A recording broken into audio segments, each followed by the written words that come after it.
Alright, so we got a 2007 Honda Accord in here with the good old 2.4 engine. And we're going to replace the starter on this. On these you have to pull the manifold, upper manifold, to get to the starter. I've already started that. And then I thought, well, maybe I'll make a video on it. So here we are. So the first thing you'll do, besides, you'll disconnect the battery, of course, ground on the battery. And then you're going to find this under there, two 10mm nuts. Take those off. Set this off to the side. And then you're going to take the manifold off. I leave the throttle body and all that stuff on there. You can get it all. If you take enough of the little hoses and stuff off, you can get it off. So you're going to want to take your air intake hose off right here. Kind of set it off to the side. And then you'll hit your nuts and bolts on the intake. You got two nuts up here and then 3 bolts that hold it on. And then you just have a few various hoses that have to come off just to make it easier to pull off. You know, you got this one that goes here. I usually disconnect these 2 little ones off of the bracket here and then take the little one off the nipple. You have the big one that comes across here, and I normally take this wiring harness loose. It's a 10mm just to get it out of the way. All the 10mm on the engine covers, 10mm on the throttle body wiring harness, and then your intake manifold are 12mm. And once you got that loose, you got, you know, some of the stuff that's going to hold it tight out of the way. You can pull this off. I'm actually going to get one more bolt off here. This 10mm that is holding on this wiring harness on the throttle body.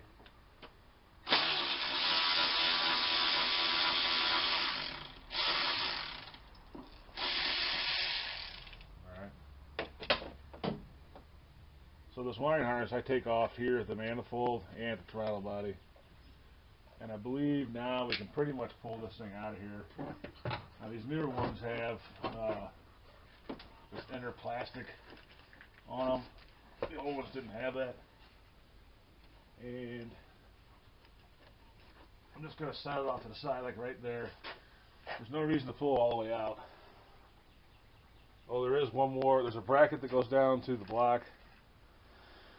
And it's a black bracket. You'll see it's that one's 12mm too. You take the one bolt out. So now that we're down to here, we can see the starter. So I'll bring you over this way and we'll take the starter out. Alright, so once you get it off, Honda puts 2 different size bolts. The lower bolt is a 17mm and the top bolt's a 14. So I'm going to go ahead and remove. You do have 2 connectors on the starter. One's just a solenoid. You just push down in the middle of the clip and that comes off. And the other one is underneath this crossover pipe for the coolant. And it's easy to remove the starter before you take that off. It's very hard to get anything in there with this crossover pipe right here. So we'll just remove the starter and then take that off. So the bottom one's 17mm. And I did have that already broke loose. It's not going to be that loose on yours. You have to break it loose. They're pretty tight from the factory.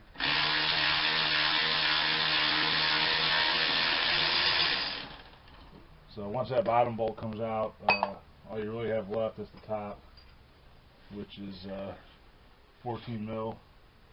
So I'm going to go ahead and try to break that loose with a regular ratchet before I put the Milwaukee on there, because these are usually pretty tight.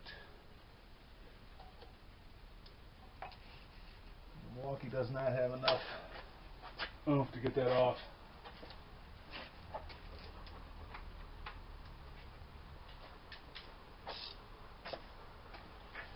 Just switching to the deep well to get myself away from these wires a little bit.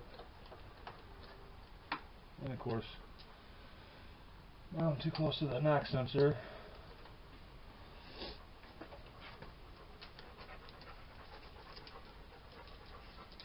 So anyway, this is probably going to be pretty tight. That wasn't as bad as the bottom one. Alright, it's knocked loose. So I'm going to try to sneak the Milwaukee in there. Speed it up. Alright. In this top one, you'll see kind of a weird looking bolt like this. They use that on these 2.4s. So now that starter should be loose. We should be able to pull it out and get that top connector off.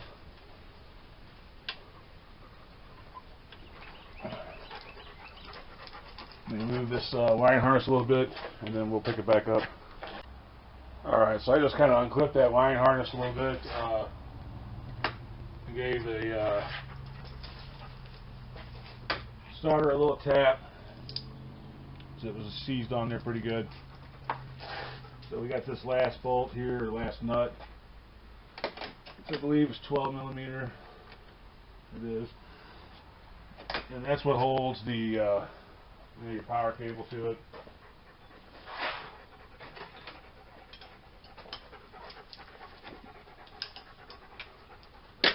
Should have my tool set before I start the camera back. So we're just going to go down here and loosen this last one up.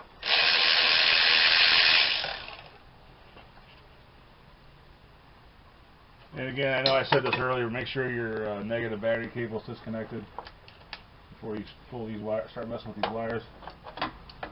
And then the starter should just pull straight out like that.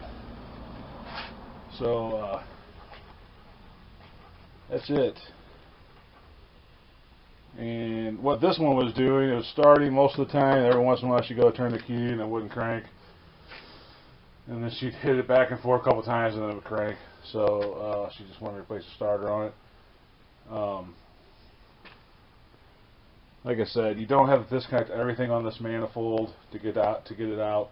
I've done a lot of these 2.4s, and I've always just kind of set it off to the side, regardless if it's electronic throttle or the manual throttle or whatever, or the cable throttle or whatever. I've always just leave the throttle body on, just kind of set everything off to the side. Once you get a few things loose, you got enough play in it to where you can just set them off to the side. Now I did disconnect the knock sensor down there to give a little more play in the wiring harness. You have the 3 plugs, you got the knock sensor, and then this is the main starter, and then the solenoid. So that's all I disconnected down here was that. So anyway, I'm gonna get the new starter and we'll start putting it back in.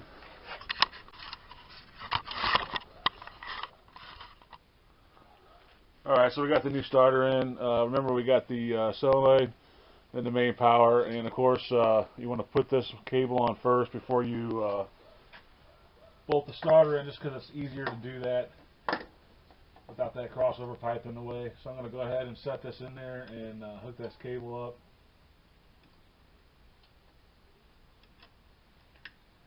And then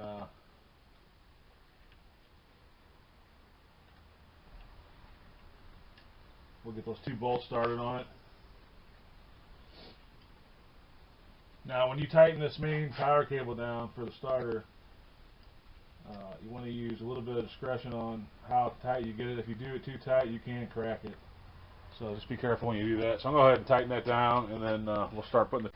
Alright, so here's just a closer look at it with it kind of loosely installed. You'll just set it in there after you get your cable loose or tight up here. Put that cover back on.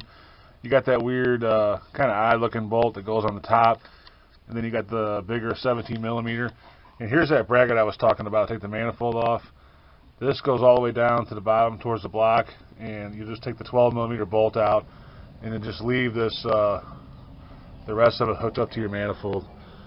So now that we got it set in there and loosely installed, we'll go ahead and tighten those bolts down and hook up our knock sensor that we took loose, just so we didn't pull on it too hard with the pulling the starter out. And then you have the solenoid right here that slips in, and then we'll just go ahead and tighten the starter up and start putting this manifold back. Alright, so if you remember, the top bolt is 14 mil, so we'll go ahead and tighten that up. And make sure you got them both started and in there before you start tightening one or the other too tight.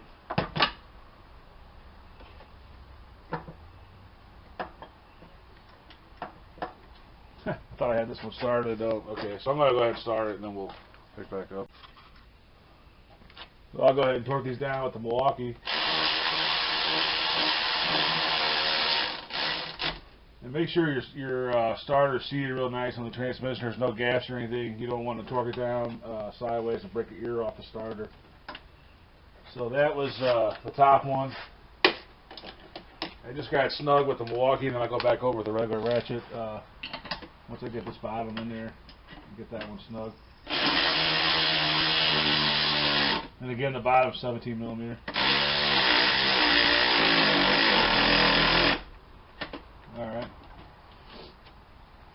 So I'm going to go through the regular ratchet, tighten it a little bit more, and then we should be good to start putting the manifold back.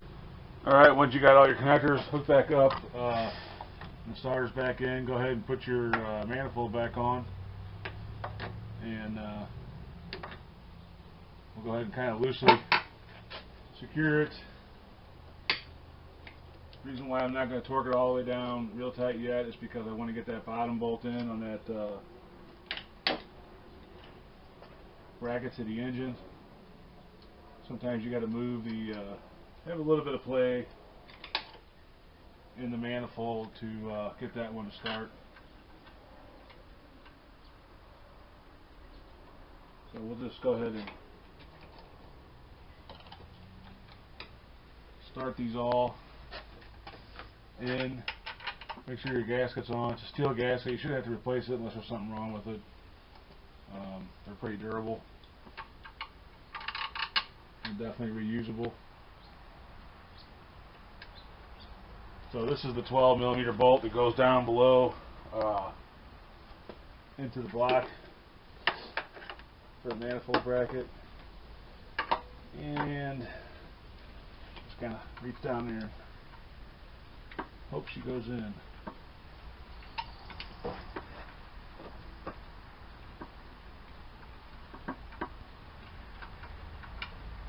Then once you get that started, you can go ahead and torque these manifold bolts.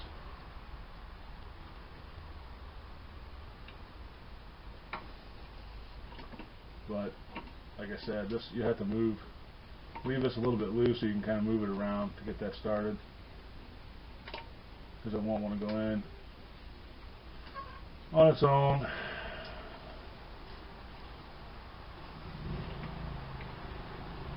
Alright, so I just got it started, I believe. So I'm going to go ahead and get that tight, 12 mil, and then we'll tighten up these 12 mils and then finish. Alright, so just a short rundown of what I took off. I took off the 10 mil right here for this wiring harness, and just kind of took it off, left it loose. There's a 10 mil here for this main bracket right here. That comes off. There's another 10 down here right by the throttle body, bolts in the throttle body for this harness.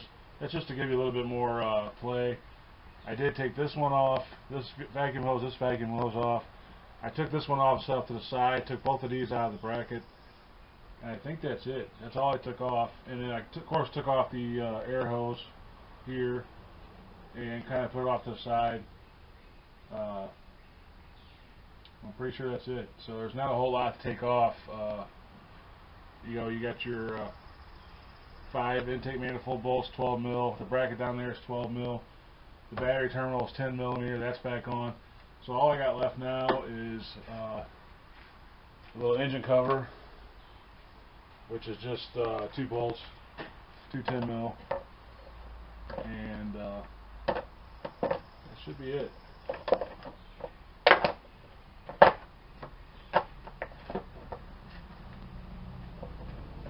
And then we'll be good to go. Of course, get the engine cover back on. You got problems. So these, I don't know, I've seen things on forums and stuff. People kind of shy away from putting starters on these. This really isn't that hard. You got the basic hand tools, and just don't. There's no reason to go crazy and take everything off of this. You know, take your throttle body off and take all that off just to move this.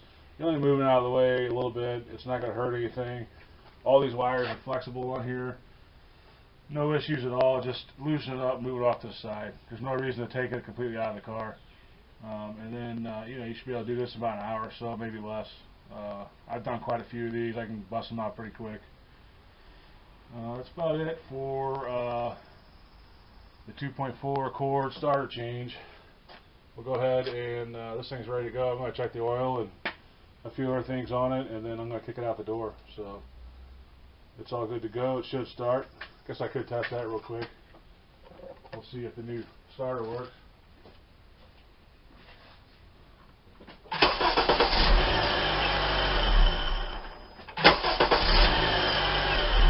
There you go. It starts. It's ready to go. So I guess we'll go ahead and end this out. Thanks for watching. Check out my other videos. You know, have a good day, and as always, God bless.